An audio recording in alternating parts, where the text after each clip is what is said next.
Welcome to Talking Heads on USA Global TV, starring the one and only wonderful Dr. JACALYN. It's a prestigious place where world-class influencers and experts meet, and where you'll find the most trusted advisors and coaches for all things in life and business. Visit usaglobaltv.com to sign up for our newsletter, get the value you need, and be first in line to learn about events and giveaways and other valuable content. Connect with us. Email Dr. JACALYN at usaglobaltv.com to talk about how you can become part of USA Global TV. That's USA Global TV, where the doctor is always in. Hello, everyone, and welcome to USA Global TV and now radio. It's official. As of last week, we have our own radio platform as well. I'm Dr. JACALYN KERBECK, and our show today is Take Steps and Kick IBD. IBD, what is that? We're going to find out a little bit more from our special guest who is backstage. I am so thrilled and honored to do this show with my co-host. He has become such an important person here at this platform. And also for me personally, he's gone out of his way to help me, introduce me to people. And I met him through the Crohn's and Colitis Foundation. So we're going to talk about our connection. We're going to talk about the Crohn's and Colitis Foundation. We're going to talk about Take Steps. But most importantly, we're going to be talking with our special guest, Dr. Neil Nandi, and gastroenterology, and how you as a patient, you as a caregiver, you have resources. You're not alone. And that's what we're going to be sharing today. Let us welcome Justin MIRIGLIANI, my co-host and friend. Hello. Dr. JACALYN, how are you this week? I'm fine. It's so nice to see you. How are you doing? Doing all right. Doing all right. Glad to be back in the saddle again. I'm super psyched. We have this show together and then Entrepreneur and so much more right after this. But Justin, for this particular show, I think it's so important that people understand that people like you, people like me, walking around every day, like everything's fine. In the meantime, I could be running to the bathroom 50 times a day. I could be wearing a diaper. I mean, it goes on. And you've had your own experience and people would never know. And people have said to me over time, why don't you just take Pepto-Bismol? So let's talk a little bit about what you're going through, what I'm going through. I have ulcerative colitis, and we're going to bring out the good doctor, and we're going to talk a little bit about the Take Steps event and also how we can really be our own best advocates by looking within, not living in shame, and reaching out and helping others. How does that sound? That sounds great to me. Yeah. Fantastic. We both know not only ourselves, but we know so many people who struggle with what we have struggled with through the years. So it's nice to talk to Dr. Nandi. I think you had a similar situation when you first met Dr. Nandi. I walked into the spin for a cure, and I felt very awkward. I didn't know anybody. I felt like I was out of place, and I'm just standing there and trying to look like I belong. And all of a sudden I got a tap on the shoulder, and we had never met before, but Dr. Nandi comes up and he says, "Hi, I'm Neil. Nice to meet you." And he started to talk to me a little bit about what he does. And it's a special person that does that. It doesn't happen a lot.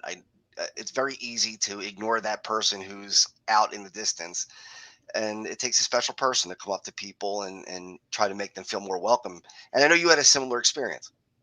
I did. Yeah, I'll share the experience and then I'll give a proper introduction to Dr. Nandi because I want everyone to know what he does, where he's located, and how they can reach out. So I feel like the Crohn's Colitis Foundation, the Philadelphia, Delaware chapter really helped save my life in a lot of ways. The employees there, Dr. Nandi and some other folks, I lived in shame. I didn't want to talk about it. I dated guys who told me I was disgusting and dirty because I had this disease.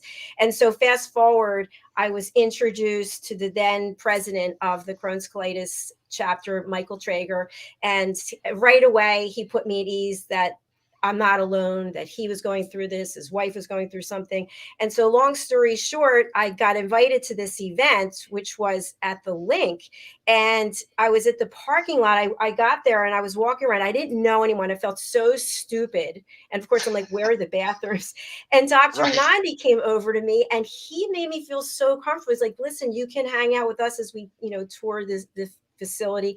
And right then and there, I thought, this is somebody who's different.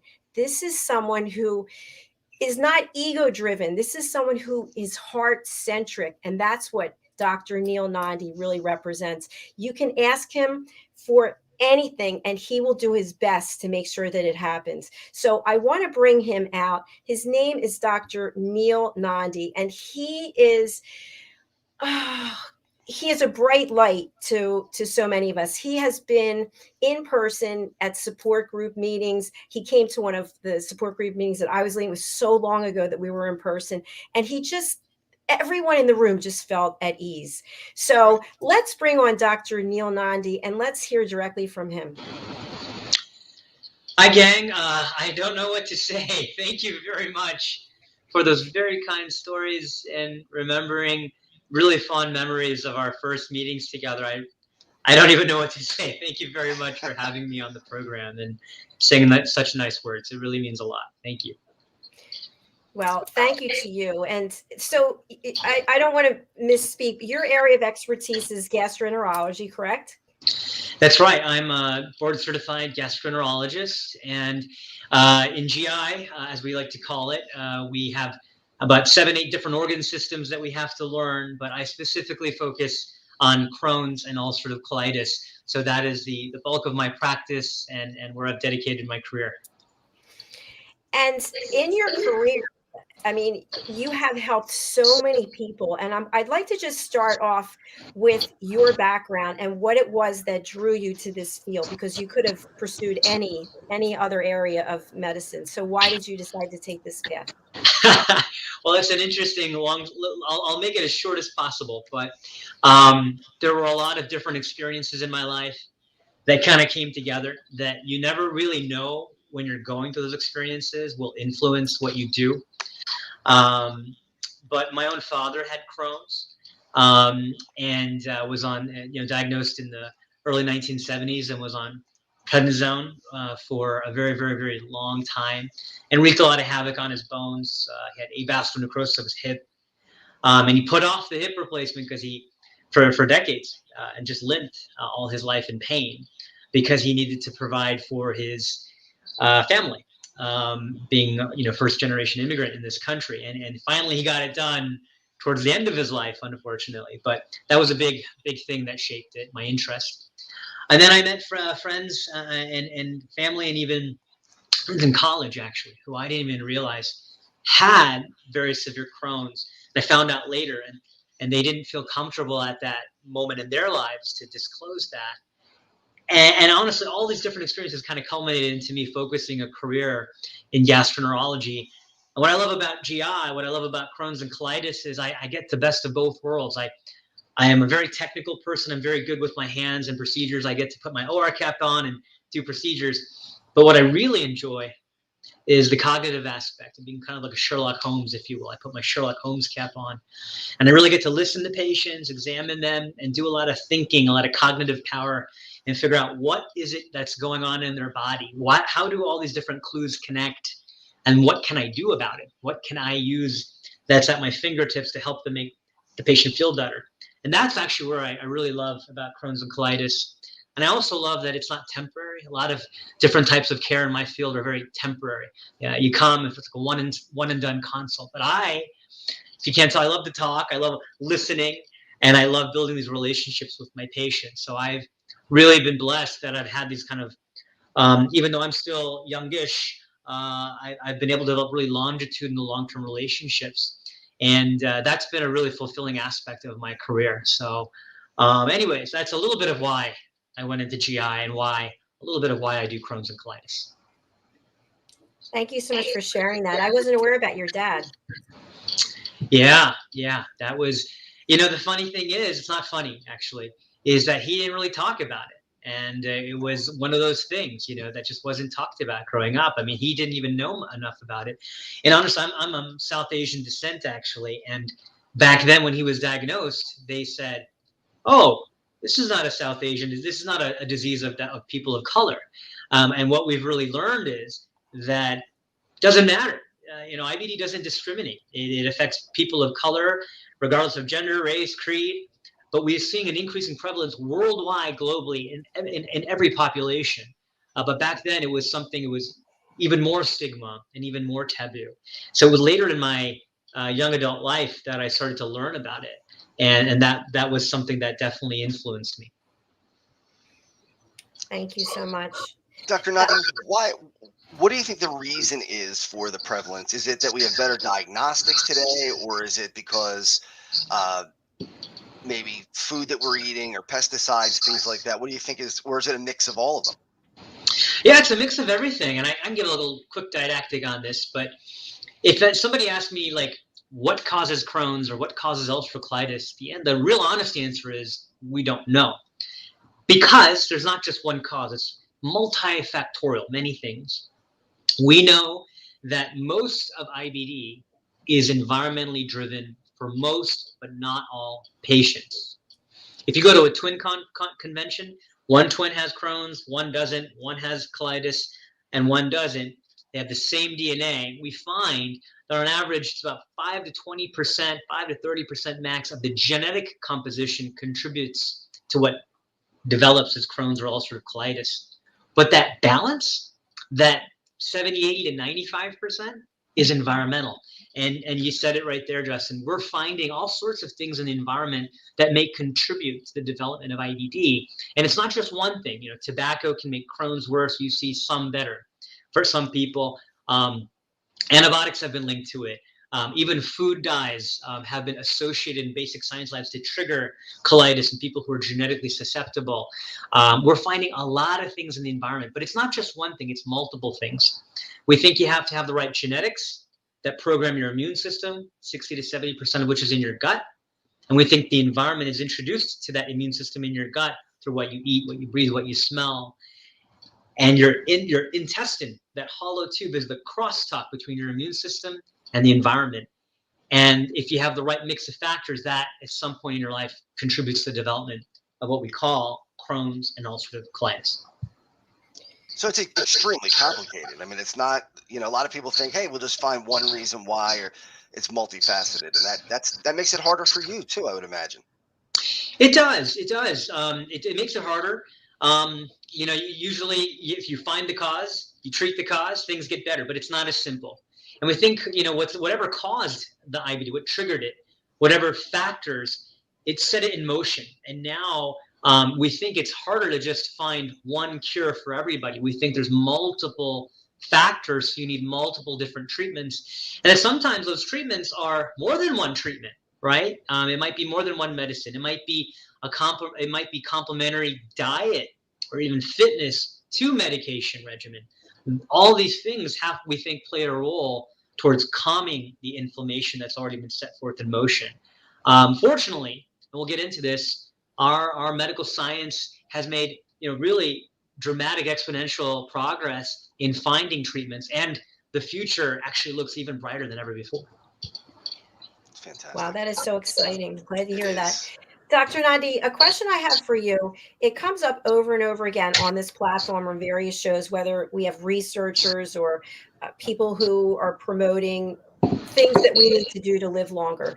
So one thing I would love to have you address is it advisable, is it even realistic to forego the pharmaceutical route if you are a patient and find a holistic way of dealing with ulcerative colitis or Crohn's disease? Is that realistic or possible? I think it's possible for some people.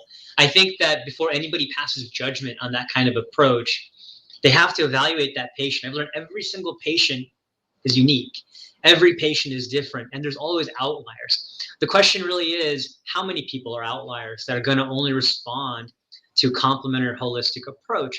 And I think that experientially, anecdotally, data shows that most patients are going to require some form or going to benefit from some form of medical therapy, pharmacologic therapy. But there are certainly some people who may not. Part of this is before we had the last 20 years of biologics. Prior to that, we learned about Crohn's and ulcerative colitis the hard way. They call them natural history studies. Because there wasn't a treatment that was outside of surgery and steroids, a natural history study means we watch patients, we observe them, we treat their complications, but you can't do much otherwise. And so we found that in Crohn's, upwards of 85 to 90% of patients would ultimately require or developed some complication, stricture, fistula, abscess, or poor quality of life that required at least one surgery. And about half of those patients with UC similar. So we have learned that many patients may require a surgery that they don't want, and that we believe with the last 20 years of data, more even so the last decade, that early integration of therapy, early start of an effective therapy can prevent the inflammation that leads to the complications that require surgery. There are still going to be patients, though, who are outliers. I am, for one, someone who does want to be open to some of these therapies that are complementary to the medicine. But certainly, anecdotally, I have a few patients who've been able to go into remission with other holistic therapy. Those same natural history studies show that if you watch someone long enough, they may flare, but they may spontaneously go into disease remission. And when they go into spontaneous disease remission, oftentimes doctors like to take credit, but it might just be the disease going into remission. It might be some other therapies that the patient has pursued. Thank you for sharing that. Dr. Nandi, another question I have as a follow-up to that is, I've had a few people say to me, just stop eating. Just go on a water fast. How about that? Yeah, so there actually is data to show that there's a therapeutic benefit to fasting. And so if you're a patient or a family member or just been in the medical system, you're familiar with the term NPO, basically means nothing by mouth. And people would feel better because you're not aggravating inflammation. But it turns out it's not just the physical aspect of putting a substance into your alimentary canal and it causing friction in your gut. No, it's more than that. There is a therapeutic benefit to the gut flora, to the immune system, but we don't know how to manipulate that well yet. What I can tell you, though, is even though there's some therapeutic benefit to that early on, it's not something that can last. And we all need calories. We all need nutrition. And in fact, there's a therapeutic benefit to certain types of diet and nutrition, as our science and research is showing. So there's a role for nothing by mouth at times, but not indefinitely, because we need nutrition to heal. And the immune system needs that nutrition. And to promote good gut flora, we need nutrition. So there's still a need for nutrition as therapy, and a short-term role for nothing by mouth or fasting, but only in short spurts of time. Excellent. Thank you so much. Dr. Nandi, there's a lot of confusion, I think, around whether Crohn's or colitis is curable. Now, from my experience, what I've read and what I've heard from doctors is that Crohn's is not curable. It can appear anywhere in the GI system. But ulcerative colitis with surgery, total proctocolectomy, would be a, quote, cure. Is that true? Is that how we talk about it now? No, and I appreciate what you're getting at. I'm glad you asked the question. I'll be clear, colectomy for UC, we do not consider a cure. I don't think that's a cure. That's really a solution that exchanges one set of circumstances for another. A real cure is to cut to the chase. We give you a pill, the disease is gone. We give you an infusion, the disease is gone. That's a cure where we haven't had to remove anything from your body. We've left you as you are. That's a real cure. And we're not there. So as of 2022, we do not have a cure yet for Crohn's or ulcerative colitis. But please notice I said the word yet. And that's because I've never, ever been more excited to be a physician than I am right now. Because again, we have more therapies in the last 5 to 10 years than we ever have before. And in the next decade, it's just going to continue to explode, where we have more therapies that help us manage disease and put disease in remission. And I'm optimistic. I think in my lifetime, in our lifetime, it's reasonable to expect that at this pace of technology and progress, that we can get to a point where we can start to find some cures for some people. And that's a very bold statement. But I do think it's possible at the rate of breakthroughs. But all those breakthroughs, they require us to collectively, cohesively, aggressively accelerate research. And that's exactly what I love about the Crohn's and Colitis Foundation. They have outlined a clear strategic plan to fund the latest innovative studies, the latest breakthrough research. And this research, I'm getting on a tangent here, but for good cause, this research in gut health and in Crohn's and ulcerative colitis has far-reaching benefits beyond just IBD alone. It can benefit other immune illnesses throughout the body. So the research that we do in IBD that the Crohn's and Colitis Foundation helps promote has far-reaching consequences within our own niche of IBD and beyond. And I think we're going to get closer. So no cure yet, great treatments, better treatments that are coming out now and on the horizon. And maybe, I think, some cures for some people, maybe even better than that in my lifetime.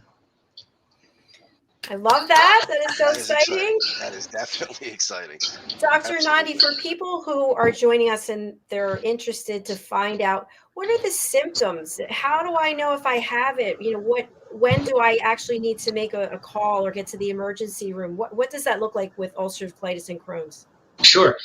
I think one thing, we call inflammatory bowel disease IBD, inflammatory bowel disease. It's very different from IBS, or irritable bowel syndrome. IBD encompasses Crohn's and ulcerative colitis, and IBS is also a bowel disease. Both can present with similar symptoms of abdominal discomfort. Sometimes food makes it worse. People can have constipation. People can have diarrhea. And yes, you can have constipation with Crohn's, okay? So you can have similar GI symptoms. But the differences are that when you look with a camera inside the colon of a patient with IBS, it looks healthy. That doesn't mean they don't have an actual illness. They do. It's just something that you can't see with your eyes. It has to do with how the nervous system and the microbiome and the immune system interact with each other. But it's not an unhealthy looking bowel. Whereas IBD, Crohn's, and ulcerative colitis, you look and you see ulcers, you see bleeding, you see inflammation and swollen tissue inside the intestine. How do you know if you have any GI symptoms that need higher attention? Well, if you have abdominal pain that wakes you up at night or bowel movements that wake you up at night, that would not be consistent with irritable bowel syndrome. You should not wake up from your GI symptoms. If you're waking up with pain or loose stools or urgent bathroom bowel movements, then you should go see your doctor. If you start seeing bloody diarrhea, which is the hallmark of ulcerative colitis, where you have profuse blood and you keep pooping, but now there's no more poop, it's just blood, blood, blood. That's a hallmark of ulcerative colitis. That's obviously a reason that you should, go seek medical care. In Crohn's disease, only 6% of our Crohn's patients ever have blood in their stools. The hallmark is non-bloody diarrhea, or not even diarrhea, it just might be bowel movements. Depending on where their Crohn's is affected, they may have just an abdominal discomfort or pain, nausea, fatigue is very, very common, or nondescript symptoms. If any GI symptoms persist without getting better for more than 6 weeks, we would call that chronic, and it would be beneficial to go see a doc. They would do a basic history and physical, get some labs, and make sure that all's on the up and up. Wow, I just learned some more from you. That's really great information. So someone has symptoms and they don't have a gastroenterologist because they didn't know that this was an issue for them. Should they go to the emergency room, or do they call their regular doctor, primary care? Well, it depends on the severity. I think that if you feel like you're certainly bloody diarrhea, I think you should go to the ER, or because I think it's going to be hard to get into a primary care's office. Like if you have a good, especially in the pandemic, post-pandemic, it's very hard to get into a doctor's office these days. So bloody diarrhea that's unrelenting, go. But you kind of know, right? The emergency room is for an emergency. If you're feeling severe discomfort, severe pain, you know your body, right? And if this isn't normal for you, go. Certainly, if it's not the worst pain you've ever been in, you have persistent symptoms, the main thing is, call your doc early, so that they can do all this stuff, outpatient. You don't want to have to go to the emergency room unless you have to. So I think, listen to your body. The pain is the body's natural mechanism to tell something's wrong, something's up, and needs attention. So the worst thing we can do is ignore it. And again, if you see a persistence of a symptom like this, waking up at night, blood in your stools, other subtle symptoms are weight loss. That's unintentional, right? Pants and clothes, ball caps, belts don't fit the same, those are things that you would want to go see your doctor sooner than later. Thank you, doctor. While I have you on Spotlight, can you also talk about the test, the sigmoidoscopy and the colonoscopy, and what their purpose is? Sure. About the purpose of a colonoscopy and a flexible sigmoidoscopy, which is like a mini scope, is to look at your intestine. We give you a protocol to follow that helps clean stool out of your intestine. Oftentimes, we give you a little bit of anesthesia through the IV to make you sleepy, so you don't remember anything and you're comfortable. And while you're asleep, we take a camera about the thickness of my pinky here, and we place it inside the intestine, and we look with the camera. The camera is soft and flexible, takes pictures, and it's a long tube, so we're actually able to slide a tiny, tiny little wire through there and take little tiny samples of tissue, only a few millimeters thick. That the pictures and the biopsies or samples of tissue can give us a world of information as to your true health. If you do have some non-specific symptoms, but they're not severe in your GI tract, it's helpful to know that about 10 to 15% of patients with IBD may have active disease, but no symptoms. And we don't understand all of it. There are certain scenarios that I can give you some explanations for why that is. But without going into too much medical school detail, I'll tell you that 10 to 15% have minimal to no symptoms, but have active disease. So if you feel that your gut's off and changes aren't getting better after about 6 weeks or so, just talk to your doctor. Give them a call, have a chat, and if necessary, we can check it out. I've found that it always pays to pay attention to a patient's symptoms rather than to discount them as not true, because the moment that we discount any symptoms, that's a delayed diagnosis and an opportunity for early intervention and relief. So a lot of docs have finally come around, culturally to accept that. So don't think that your doc or nurse practitioner or physician assistant's not going to take you seriously. More times than not, they will, because we know that IBD can present in a myriad of ways. Thank you for that. Justin, I can just go ahead. I have so many questions for Dr. Nandi, but I want to be selfish. Go ahead. No, I appreciate it. One of the things you talked about is the long-term relationships that you have with your patients. And knowing you a little bit, I know what kind of person you are, at least from meeting you and also talking to Dr. JACALYN. How do you as a physician, how are you able to tell people news that that they don't want to hear? It's something that's scary. It's something that's going to be painful for them. They have become somebody that you care about. How do you not bleed for everyone who you see? It's got to be very difficult. Yeah, it can be challenging, but I'll tell you how, it's interesting. I had to give some not great counsel today just to a patient who I care about a lot. And the way I think about it is this. My job, my duty really is to be of service and to look out for my patient and to kind of be their guide. And they're on this journey from no cause, or they didn't ask for this illness, but this is their journey. And my job is to try to give them the best advice, even if it's painful, so that they can make the best decisions. And I think that we do patients a disservice as a clinician if we're not forthright, open, and honest and say, this isn't working, or you need surgery. Sometimes, and this is the painful part of IBD, IBD can rob people in the prime of their life. And the prime of their life, you'll hear me say, is their entire life. You're trying to become successful, go to school, get that degree, be a breadwinner, be a parent, mom, father, whatever it might be. And when you have severe IBD, it robs you of your energy, your hydration, your nutrition. It robs you of time to focus on doing what you want to do in life. So motivating factor to get them better is so they can get back to what drives them. But when we talk about delivering bad news, we always have to have an action plan. And so I think that when I have to deliver news that they may not want to hear, I try to deliver it empathically and say, look, this isn't working, but I have some plans or solutions. And I try to motivate myself and the patient by saying that if we do this, it may help you get back to what you enjoy most. And that's not a perfect, doesn't work for everybody, right?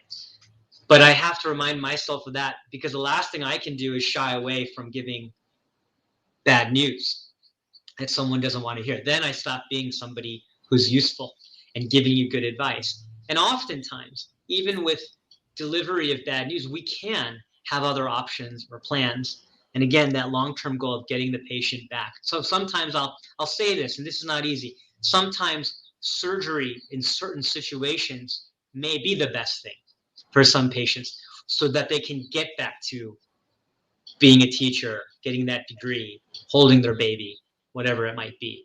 And so I think part of me also has to destigmatize, feels I have to destigmatize what bad news means in this day and age, considering everything.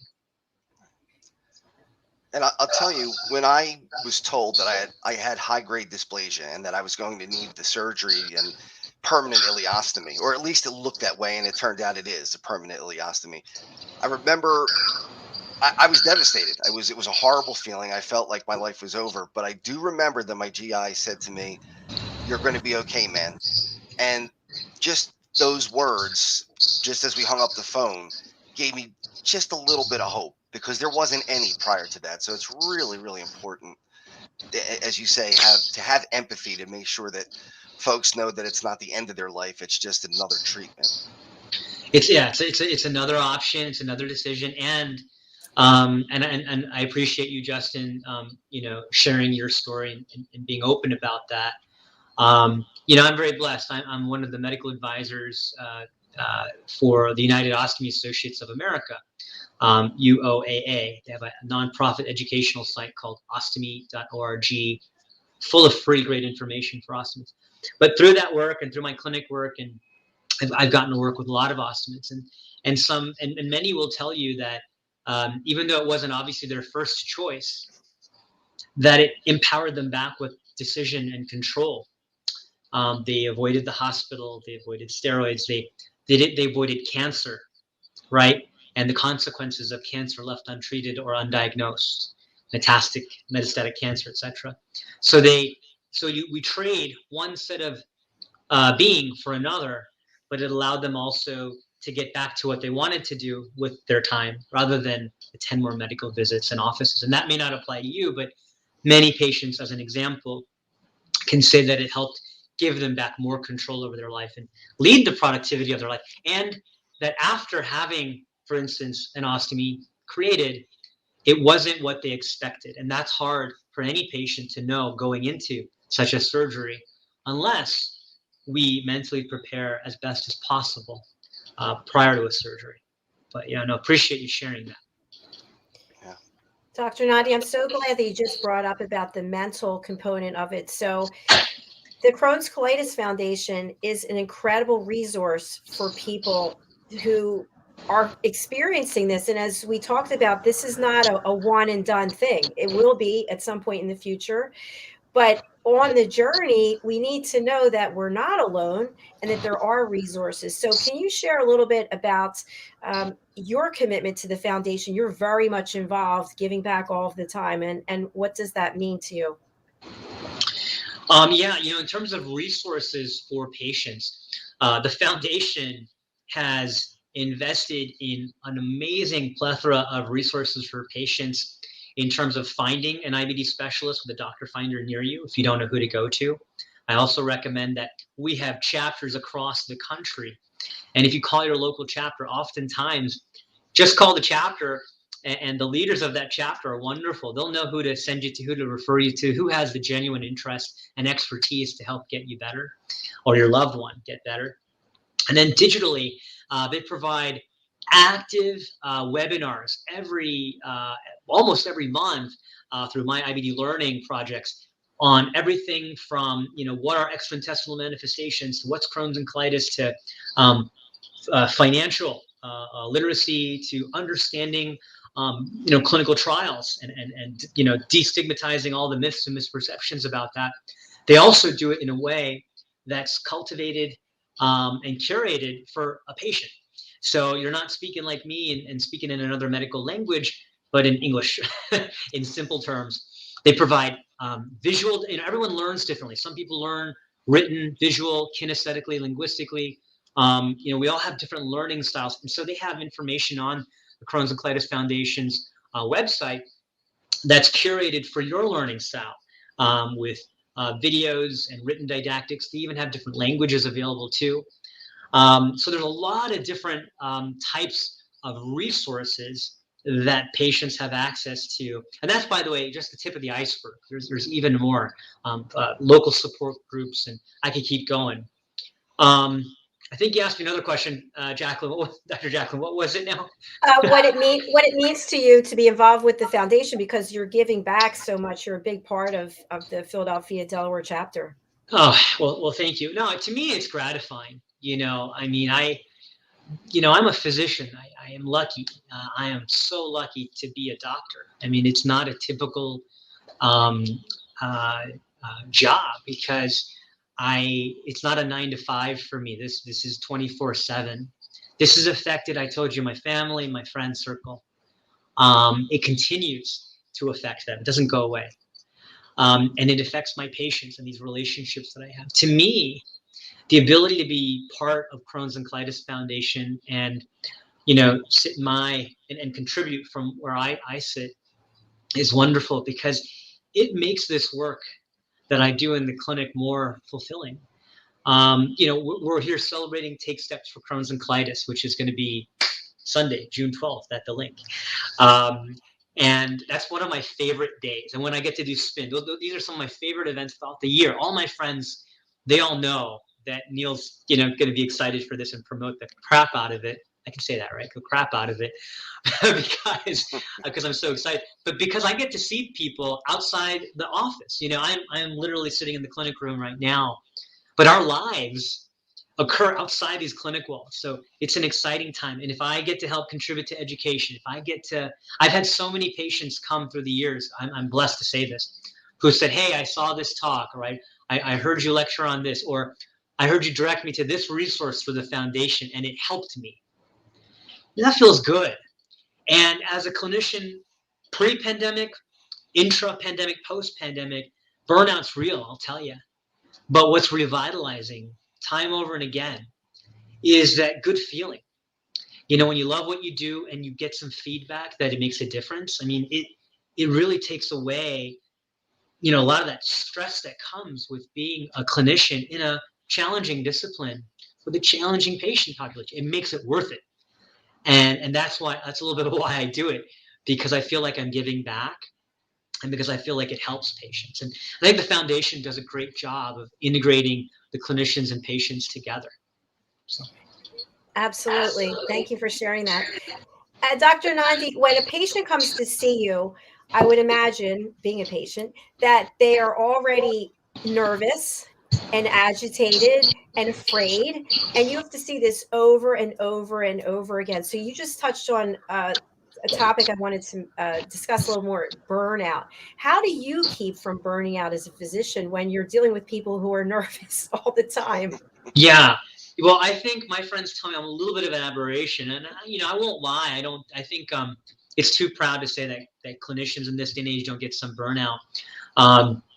I combat burnout through a couple of different ways that translate to well-being, that then in turn translate to excellence in as far as what I consider excellence in clinical care. I work out. I eat right. I've got a lovely, fantastic, supportive wife, huge, and a great support system around me. I also am of the mindset that you gotta work hard but play harder. So when I make time to do my hobbies, work out, dance, whatever it might be, I make sure I live it to the fullest, and it keeps me happy. And a lot of this is innately driven. When I approach a patient in my clinic, especially for the first couple of times, it's kind of, I'll be honest, being a clinician, there's a little bit of performance art there. You have to really feel the patient. Everyone has a different personality. And, if I will tailor my personality to their personality and learn them, and because they're learning and feeling me out. And it's not like I'm not being disgenuine or not dishonest to who what myself is. I'm a chameleon of some sorts, but I want to make sure that I understand what drives their decision making and understand their comfort level. So I try to gauge these things, and oftentimes I give a lot of second, third, fourth, fifth opinions. I often will be blunt and ask, what's your experience been like going to doctors? And patients are happy to answer that question and give me their honest answer. And I try to make sure that I do whatever I can to not disappoint, or mirror their past failed expectations of a doc. Dr. Nandi, you are truly a bright light, because from the experiences I've had with physicians, it's not like the way you are. Thank you for doing what you're doing, because you do make a big difference. When someone actually goes to meet with their gastroenterologist, they're afraid. They don't know what's going to happen. And to have someone like you who doesn't just go, your name, symptoms, yeah, okay, I'll be back. Yeah. We've all experienced that, very methodical. You're just a number. I got to get through the list. And I really just want to recognize that. So thank you. Thank you very much. I got to tell you, I am very lucky. I've had some great mentors in my life, and I've had some great family in my life who aren't doctors, but I look at their interactions. And here, where I'm at now, I have some amazing faculty where fortunately I'm not unique. I'm proud to say I don't think I'm unique.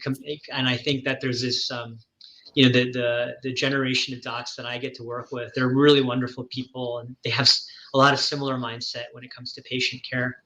I would give some advice to patients out there. If you have a new clinician that you're going to meet, GI or whatever specialty, and you're nervous about it, write down all your questions in advance. Role play with a family member or friend. Bring a friend or trusted family member with you to the visit, because things can be overwhelming. Bring a notepad to take notes. Lastly, if you feel like you're talking to your clinician and you're just not getting anywhere, you don't feel like you're being listened to, there's this thing I call the number one rule, which is you are number one. And so at the end of the day, you are the captain of the ship. You have to feel comfortable with the plan of care. And if the clinician hasn't done enough to explain or go out to help you feel comfortable, then and you're having second doubts, get a second opinion. I welcome second or third opinions in my own practice, because I want everyone to feel comfortable, and more input the better. And that's how every clinician should take a second opinion. But you as a patient should realize, if you're not comfortable with your care, seek another opinion. In Philadelphia, we're very lucky. This is, first capital of medical care in the entire country, and an epicenter of medical excellence. So we're very lucky that across all our institutions, regardless of name of institution, we have amazing talent in this city. So there's no shortage of the luxury of getting a second opinion. So take advantage of that. Absolutely. And Dr. Nandi, I think I shared with you before, when I was diagnosed in 1991, it was by Dr. Lichtenstein, who's at University of Pennsylvania. He's an incredible person. Yes, Gary is amazing. Amazing. I keep thinking, is he ever going to retire? But I hope not. I don't think so. He's got more energy than anybody, I'll tell you. Yeah, he's fantastic to work with, and he's done amazing things for the field of IBD, and I'm glad that you're seeing him. Yeah. Yes, definitely. Before we close out, I just want to talk a little bit about the Take Steps event. So we have a global audience. So for people who are wondering, what is Take Steps and what is the link? So the Philadelphia Eagles football team play at Lincoln Financial Field, which is known as the Link. And the walk that the Crohn's Colitis Foundation sponsors every year at the various chapters is called Take Steps. So Dr. Nandi has done an incredible job over the years, raising huge amounts of money. And he's had, how many team members did you have the last time that we were all in person? Like 50 people? Yeah, it was 2019, before the pandemic. I think we had like 56 or 58 people come. I was very lucky to have such a wonderful team. It's amazing. So will you share a little bit more with our audience about how they can get involved with Take Steps, and what's the actual experience at the event been like in the past? So it's been phenomenal, right? So if you've never been to Take Steps, go. Okay, just sign up, register, and go. It's going to be one of the best experiences you've ever had. Take Steps occurs annually. I think it's going on like 12, 13 years at this point. And there's multiple across the country. Philadelphia is one of the largest in the entire country, and then pulls in patients, friends, family, caregivers, physicians, nurses, dietitians, other members of the healthcare team from the entire tri-state region. We all gather together at Lincoln Financial Field. It's been at Citizens Bank in the past. And what's great is they let us run out of the tunnel, and we get to do a little bit of a nice walk around the entire stadium, get some private access, some unique moments. Preston from our morning show, who just got inducted to the Hall of Fame, Preston and Steve, he has been gracious enough to MC the program year after year. And we honor a patient hero and a physician hero for their commitment and advocacy. And then the rest of the time, guys, it's a big party. It's a festival. We've got rock bands, musicians, dancers, face paint, raffle prizes, food trucks, and even more. And it's just a great time. What I love about this walk, what I truly enjoy about this walk is it does a couple of things. Patients come with their friends and family, and oftentimes some patients have never met another person with IBD or seen. And then when you see this number of people who are impacted by this disease, then it changes your perception of it. It also changes the perception of friends and family who think that maybe this is a rare illness. But when they come, they get to see how many people are actually being impacted.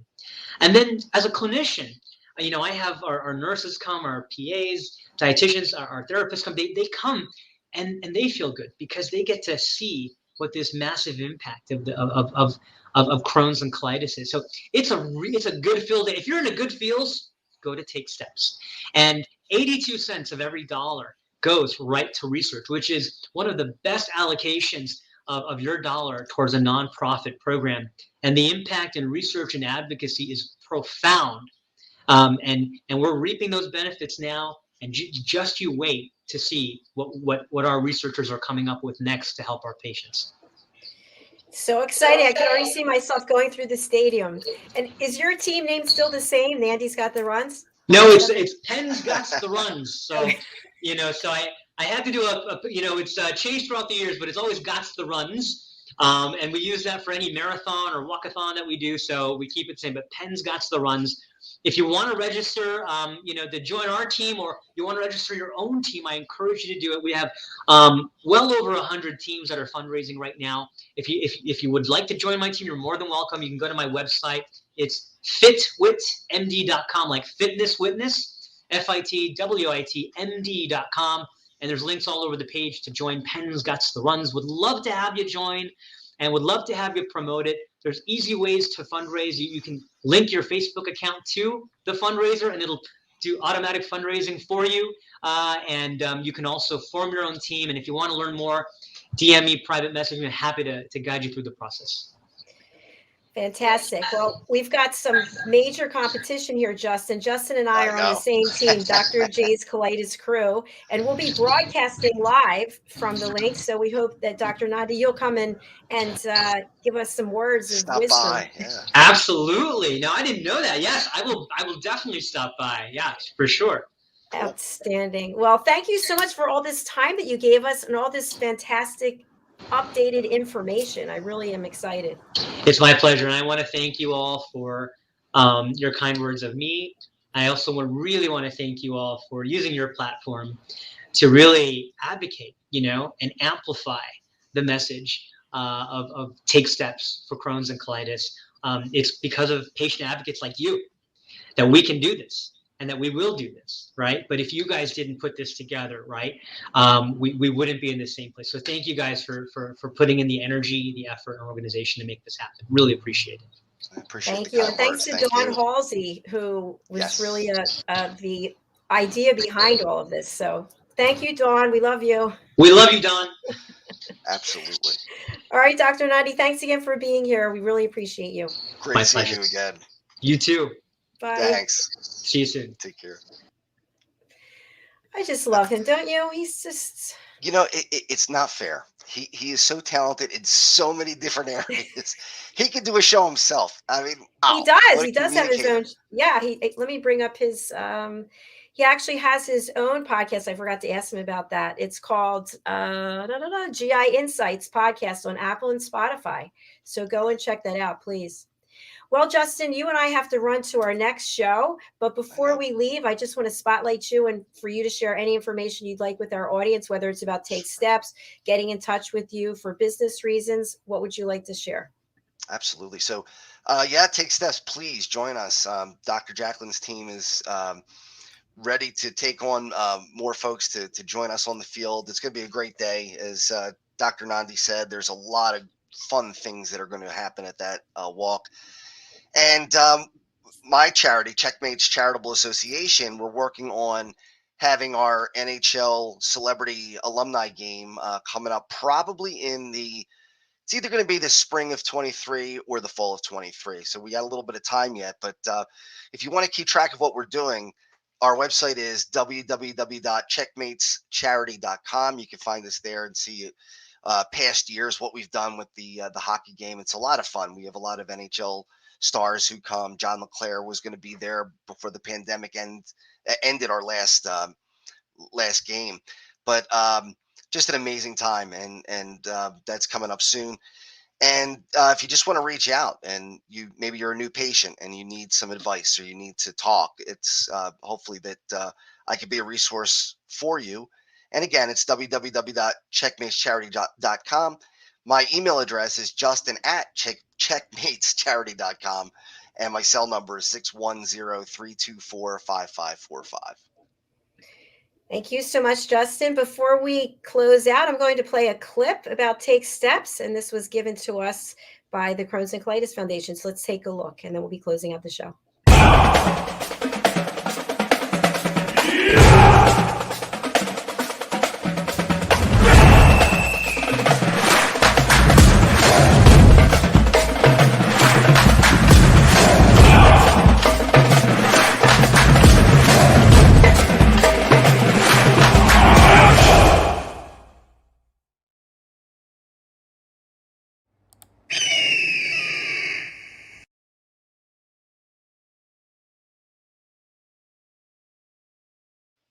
Yay! I want to start walking right now. I don't want to wait till June. I don't either. But seriously, folks, if you have any of the symptoms that we've talked about today, please do not sit in silence. Go and get diagnosed quickly. You are not alone. As you just heard from Dr. Nandi, there are all kinds of new therapies that are out there. And you're looking at two people right now who are patients. And we're here on television, okay? So the sky's the limit. Just don't sit in silence. Don't suffer in shame. Put yourself down and say, why me? And just close yourself off. Please stay open, reach out, because we're here for you. All right, Justin, we are closing out and we're going over to our other studio for entrepreneur and so much more. And our guest, Charles Reed, who's going to be talking to business owners about the dreaded payroll taxes. Oh, all right. Not on topic, but we're going to be enlightened. So that's going to be good. Absolutely. All right. Thank you again, Dr. Nandi, for being here. Thank you to all of you. We'll be back shortly in less than 5 minutes.